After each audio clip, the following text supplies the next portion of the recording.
all night long you don't eat anything. Look, nighttime is a pause you take from eating. Simply because you're asleep, you sleep. You don't eat anything. Very rarely, I know some people do get up at night and go to the fridge, but for the most part, people don't get up to the fridge. And so at night, they still end up with a long break from food intake. How long is the pause? 12 hours. That is, it's not about not sleeping for 12 hours. It's about not eating. If I have dinner at 7 in the evening and breakfast at 7 in the morning, my break from eating is 12 hours. So for 12 hours, the digestive system, which digests food with enzymes that are produced constantly and without stopping, experiences a certain lack of substrates for digestion. That's interesting. So it's a long break between meals. And then the very first and most important meal we typically have during the entire day is breakfast. And this comes after that 12-hour pause. And this means that during those 12 hours of fasting, our enzyme system, specifically the liver, have produced a large amount of bile. There's nothing to digest since you didn't eat anything at night, so this bile accumulates in the gallbladder, and by morning your gallbladder is full. You didn't eat anything at night, bile was being produced, but it wasn't being used. And in the morning, your gallbladder is full. And in the morning, it needs to be emptied, to be cleansed.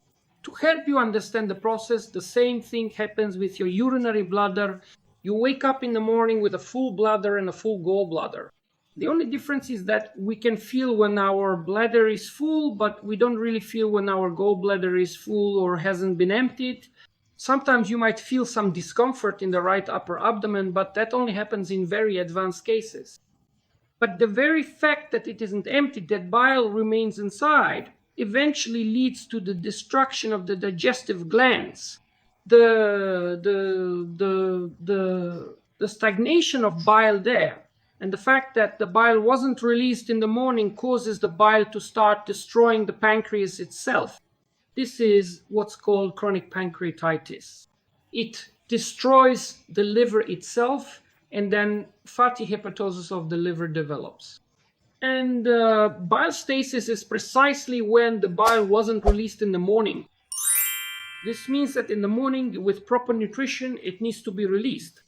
And this means that the first meal after a long 12-hour sleep break should be substantial, and to release the bile, it should also be fatty. But what does substantial mean? Many people think that substantial means you have to eat a huge amount of food. No. By substantial, I mean the percentage of your daily food intake.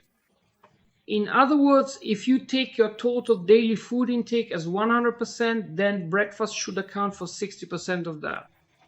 So breakfast should be the largest meal in terms of volume. Eat your breakfast yourself. Lunch, meanwhile, should be half the size of breakfast. Share your lunch with a friend, and lunch should make up 30% of your daily intake. And dinner, dinner is just the remainder 2%, so give your dinner to your enemies. And a proper diet should actually include a large breakfast, a small lunch, and a minimal dinner. This is the right approach. For many people, by the way, it's the other way around.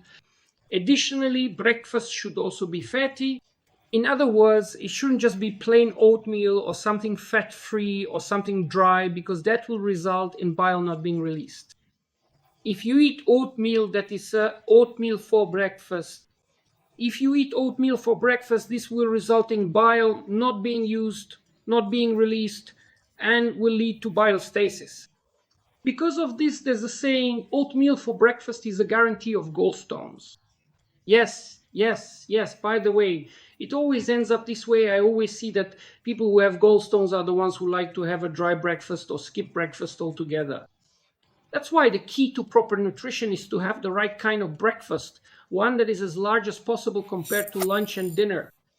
It should be hearty, fatty, and rich in order to use up all the bile that has accumulated overnight. It should be as early as possible, because you don't need to make a long pause here. The earlier, the better. Let me try to explain. Imagine that in the morning your bladder is full after 12 hours of not going to the bathroom. Your bladder is full. How long should the pause be between waking up and emptying your bladder? Well, you understand that this should be a minimal pause. It's the same with the gallbladder. Breakfast should be as early as possible. And in terms of the functionality of your internal organs, since your stomach actually starts working at 7 in the morning, it's preferable to have breakfast even before 7. This is important for maintaining the health of your pancreas and stomach. They are functionally active in the morning and produce enzymes. These enzymes need something to digest. That's why breakfast should be as early as possible. And during breakfast, you need to follow the correct order. The correct sequence starts with the stomach. The stomach is for proteins. So you should start with proteins, then add fats, and then carbohydrates. Everything should definitely be included. Definitely, because all components are digested at the same time in a person. And the enzymes of the pancreas are released all at once, all together. That is, lipase, amylase, trypsin, they are all released at the same time and digest food simultaneously. But you should start with proteins in the morning, first of all, because they begin to be digested already in the stomach. I always say that one of the healthiest breakfasts or foods that a person can have for breakfast is protein meat, so to speak. But not the meat itself, rather, to make it quicker. The water in which the meat was boiled, the water in which the proteins were cooked, this is called first courses. First courses for breakfast help ensure the proper functioning of the digestive system's motility and food digestion. That's why it's important to make sure that a person eats first courses for breakfast. Well, those are some of the features of the digestive system. I understand that what I'm talking about now is, on some subconscious level, intuitively accepted by people that what I'm saying is correct, functionally correct, and that's how it should be. But many people tell me, but I do it differently. They start to explain and describe what they do and then complain that they have a lot of illnesses and disorders. So guys, the reason you have illnesses and disorders is exactly because of this. Do you know why people have stomach problems? Because of unused acidity. To use up that acidity, start your breakfast with first courses. Start your breakfast with soups. And then you won't have problems with acidity, you won't have problems with reflux. Do you know why you have liver and gallbladder problems? Because of improper breakfast and unemptied gallbladder, and because the gallbladder isn't emptied, bile stagnation occurs, which provokes the formation of stones, inflammation of the gallbladder, cholecystitis. Then damage to the liver by the same bile, fatty hepatosis, and chronic pancreatitis of the pancreas. Everything is interconnected. By the way, why is the pancreas affected?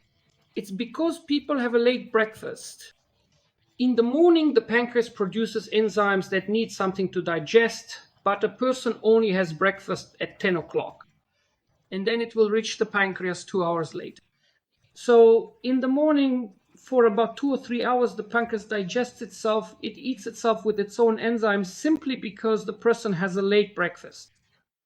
That's why, guys, the components of proper nutrition that I talked about today are also factors that preserve the health of the digestive system and help restore it if there are already problems. That is, they are used for pancreatitis, diabetes, fatty liver disease, cholecystitis, gallstones, and gastritis. But there is one more important component, and I always talk about it as the most important element in nutrition. I always demonstrate when talking about digestion, about tumenium ceramics, the tumenium projector, the tumenium mat, the cape, and products made from tumenium ceramics, which are a source of infrared heat. With this tumenium projector, by applying it to the right hypochondrium or to the abdomen, we warm up the stomach for 20 to 30 minutes each time after eating. Set it to 50 to 55 degrees. And this is the most important component in nutrition. You need to make sure your nutrition is completed properly by warming your abdomen after eating. From heating with infrared warmth, which penetrates deeply, warming the internal organs, 3 processes occur. The first process, heating, relaxes spasmed muscles. Sometimes a person eats and then rushes off to work. Due to stress, the system that opens the sphincter doesn't work properly. The gallbladder contracts, but the opening of the sphincter of Oddi is closed.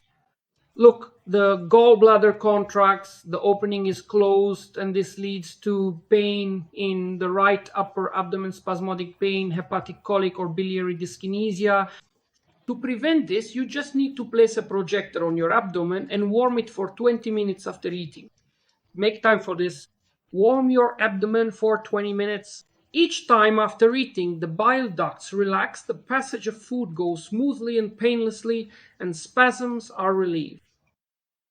Secondly, warming improves blood flow, which in turn ensures that enough enzymes are produced.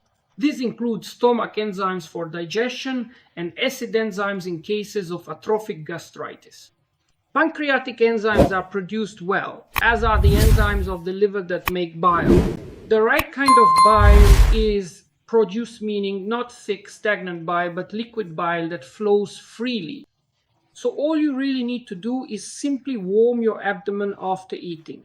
And thirdly, what warming does is it improves blood flow, which leads to good nourishment and the healing of damage.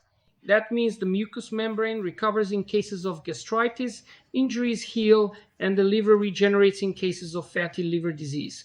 Restoring the liver is all about warming the abdomen after meals. The pancreas is restored and the intestines recover from intestinal damage and colitis. That's why a key aspect of nutrition is also warming the abdomen every time after eating for 20 to 30 minutes at a temperature of 50 to 55 degrees. And I'll be honest with you, many people, after listening to Dr. Golo's lectures and deciding to change their diet, ended up failing simply because they forgot to include this very last step. As a result, they started experiencing abdominal pain, were unable to digest the necessary amount of food, and their digestive system just couldn't handle such a diet. And when they later consult with me and ask, Dr. Golod, what are we doing wrong? We're eating the way you say. I ask, are you warming your abdomen? It turns out that was the most important thing. And until you start warming your abdomen, the rest of the dietary changes may not lead to the recovery of your digestive system. So today we had this kind of information about the structure and functioning of the digestive system and about proper nutrition. I hope I explained it more or less clearly. I didn't tell you today what exactly to eat, which specific foods, because that's, let's say, more the opinion of culinary experts. What exactly? I only talk about the components and the main principles, the principles of nutrition. I'm not a chef. However, a great many specialists and medical doctors, including even those who are pseudo-doctors and pseudo-specialists, frequently recommend all sorts of truly ridiculous and often unproven dietary changes that will simply and inevitably disrupt the delicate balance of the human body and its natural processes.